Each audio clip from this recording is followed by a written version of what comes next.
First of all, I would like to thank the organizers for inviting me for this talk. So I am going to discuss about management of NFLD or MAFLD. So there has been a recent change in nomenclature from NAFLD, that is non-alcoholic fatty liver disease, to metabolism-associated fatty liver disease. So initially the term NAFLD, it was coined by Ludwig to describe fatty liver in patients who were non-alcoholics. So they found similar findings in non-alcoholic patients. Patient had fatty liver, so they labeled it as non-alcoholic fatty liver. So the recent thought process is that the word non amounts to trivializing this issue. The word alcoholic is unjustified. When the patient is not taking alcohol, having name alcohol in that disease is not justified. So the nomenclature has to reflect the new knowledge which has been there from the last 1 decade. So diagnosis should be based on presence of metabolic dysfunction rather than the absence of other conditions. So why we need to discuss this? So there is a huge pandemic of MAFLD. If we see the worldwide prevalence, it is 25%. So every 4th individual is suffering from NAFLD. Among diabetics, every 2nd diabetic is having NAFLD. Among children, 8% of the children are affected with NAFLD. If we talk about the next stage, that is the steatohepatitis. So 6 to 7% patients, this population has NAFLD, and among diabetics, every 3rd diabetic individual is having steatohepatitis. So this is a spectrum from non-alcoholic fatty liver, where there is plain steatosis, there is no or very mild inflammation. It can gradually progress to NASH, or the new term is the MASH. So metabolism-associated steatohepatitis, when the inflammation starts to begin. So it leads to damage to the hepatocytes and release of transaminitis. So it can gradually progress to fibrosis, which can be from F1 to F4. F4 fibrosis is basically cirrhosis. So at any point of time from F1 to F4 fibrosis, it can progress to HCC. So that's why it's very important to differentiate plain fatty liver from steatohepatitis, because steatohepatitis can progress to HCC and it can progress to cirrhosis. So when we should suspect fatty liver? When there is a patient in your outpatient who is having overweight, who is obese, BMI more than 23, you should screen for fatty liver. Or if there is a patient who has diabetes, you should always screen for fatty liver. Even in lean or normal weight individuals, if there are risk factors like increased waist circumference, hypertension, dyslipidemia, HbA1c is borderline, or a family history, you should screen such patients. So now how to evaluate a patient who has fatty liver?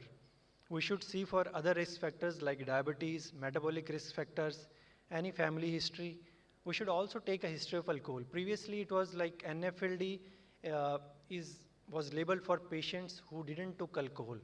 But now it is believed that this new terminology is based on this thing only, that there can be associated damage induced by the alcohol also. We should take a history of alcohol also, because patients with metabolism-associated fatty liver, they are at higher risk than general population if they take alcohol. For evaluation, we need to do liver biochemistry. We should rule out Hep B, Hep C. We should do an autoimmune profile. We should rule out celiac disease, very prevalent in North India. So, and do an ultrasound also to see the liver ecogenicity. So now the question is whether the liver enzymes, they are sufficient to differentiate between simple steatosis versus steatohepatitis. No, they are not. So patients, ALT can be normal in more than 50% of individuals, those who are having NASH. And it can be elevated in 50% individuals who have just fatty liver without any steatohepatitis. So they cannot differentiate between plain steatosis and steatohepatitis. So next is ultrasound. So whether ultrasound can tell us whether patient is having just fatty liver or steatohepatitis or fibrosis. So even ultrasound cannot tell you which stage of disease patient is having. So this is very important to differentiate, because there are selected patients who are at more risk than other patients for progression to steatohepatitis as well as fibrosis of liver ultimately leading to cirrhosis. So this risk stratification is very important. So how can we differentiate this inflammation and fibrosis? So we have three options. Either we do a liver biopsy, we can have serum biomarkers, or we can do a fibroscan. So if we see, the liver biopsy is an imperfect gold standard. I will discuss about this thing, why it's an imperfect gold standard. So next are serum biomarkers. They are inadequate at this point of time. So why liver biopsy is considered an imperfect gold standard? Because it's invasive, it's painful and expensive. There is poor patient acceptability for liver biopsy. Definitely there is associated morbidity and rarely mortality also. There can be sampling variability between the pathologists, and there can be inter-observer variability also. And it definitely requires an expertise to perform. Coming to the serum biomarkers, the available are, we can see the AST by ALT ratio, which starts increasing. So as there is progression towards cirrhosis, we can see the APRI index, the FIB4, and the NFLD fibrosis score. Now let's discuss about the fibroscan. So whenever we get a fibroscan done, you can see there will be two components in that. The advanced machine have both the CAP score, which is the computed attenuated parameter score, which can tell you about the steatosis. So you can grade the steatosis objectively, whether patient is having S1 steatosis, S2 or S3 steatosis, and it can also tell you about fibrosis.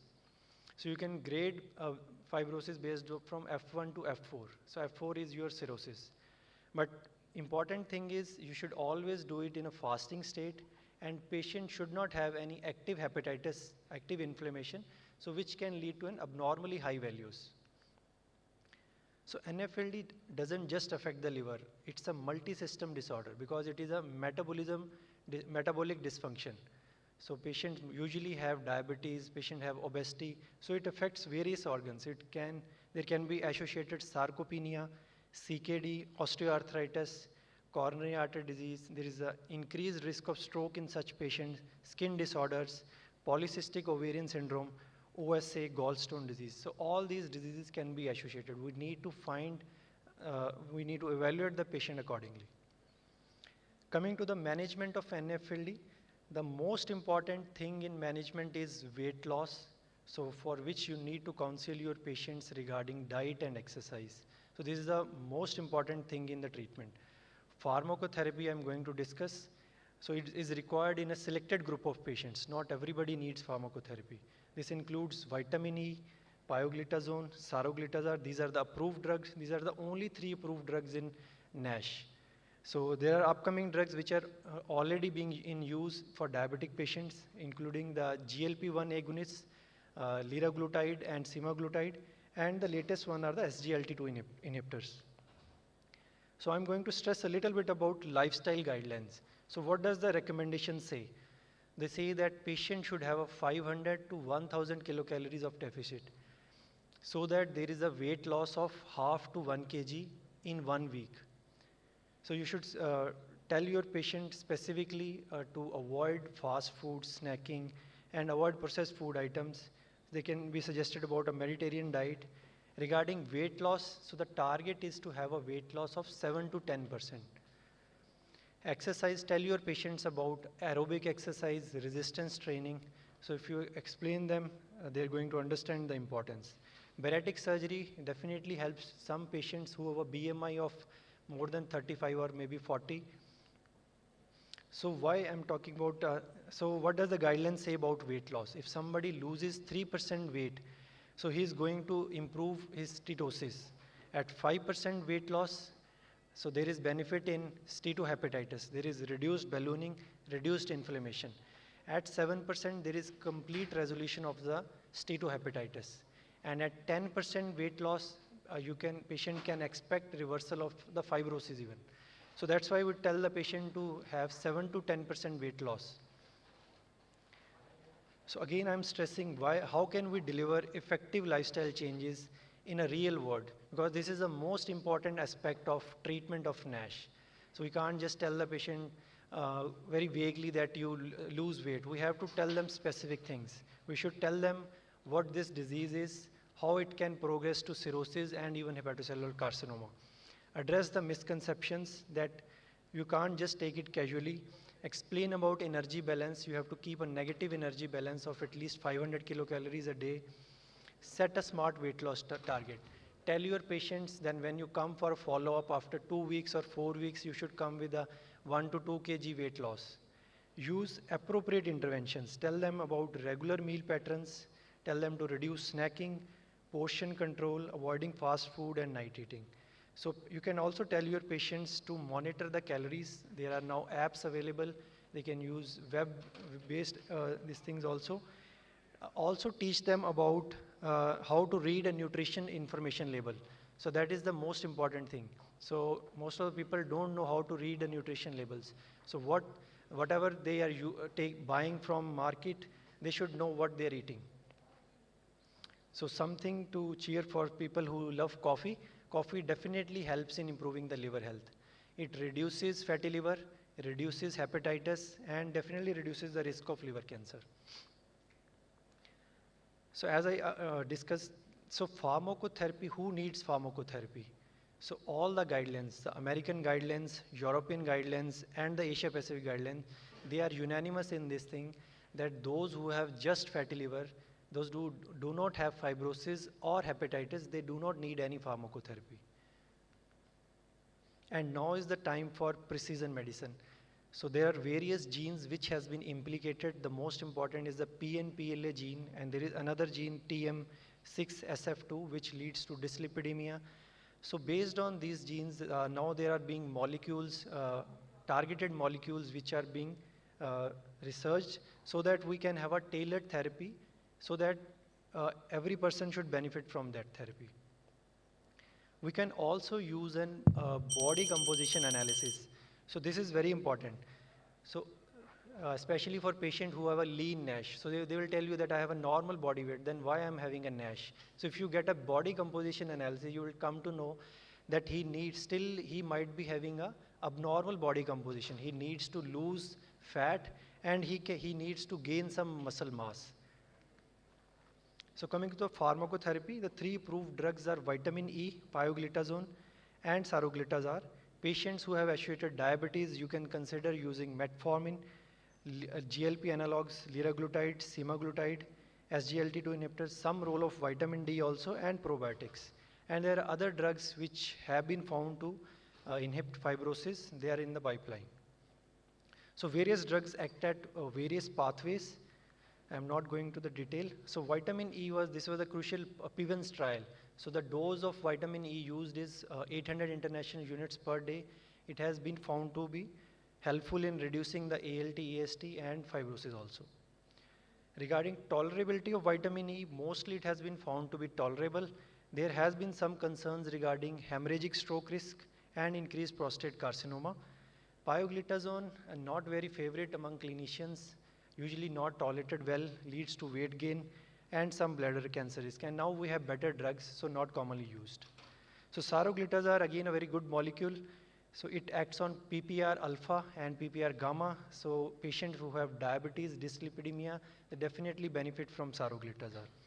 So the meta-analysis on saroglitazar says that it significantly improves the liver enzymes, reduces liver stiffness, and improves the metabolic parameters.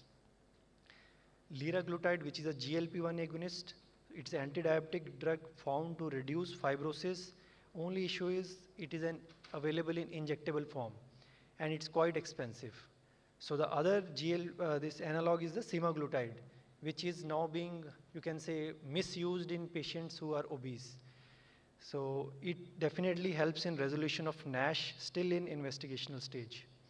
So obeticholic acid was recently launched few years back with among much fanfare.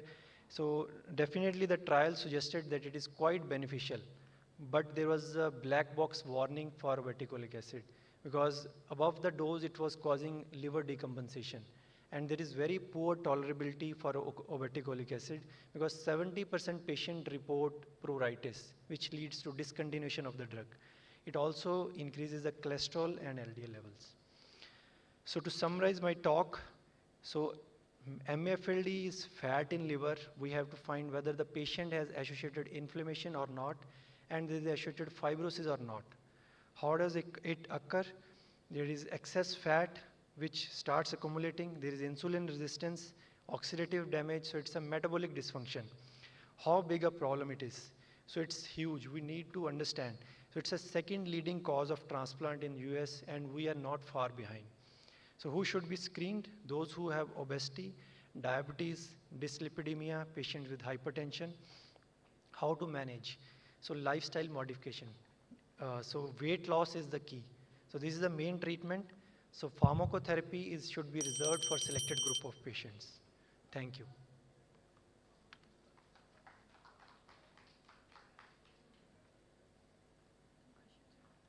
So any questions from the audience?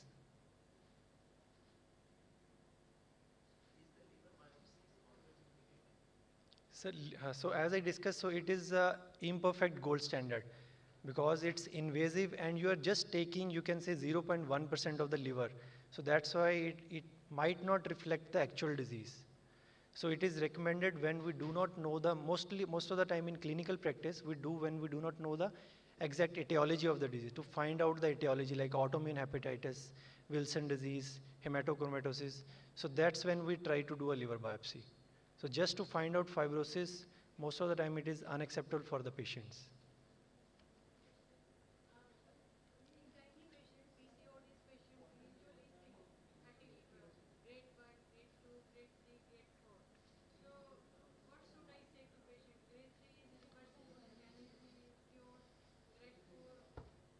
Yes. So ultrasound cannot differentiate whether your patient is having a plain steatosis or he is having any active inflammation. We need to do either a liver biopsy or we can do a fibroscan to say whether patient is having any steatohepatitis. So ultrasound as well as blood investigation are inadequate to tell you that. We should get a fibroscan done to see active inflammation or steatosis, and we should work up the patient completely regarding diabetes, dyslipidemia, to look for the risk factors. So based on that, we can advise the patient, and we should advise our patient regarding weight loss. So as well as the fat loss basically to increase the muscle mass.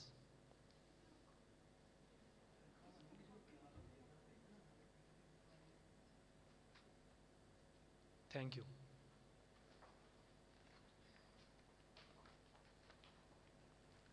Thank you, sir, for valuable insight during presentation. Now, I'd like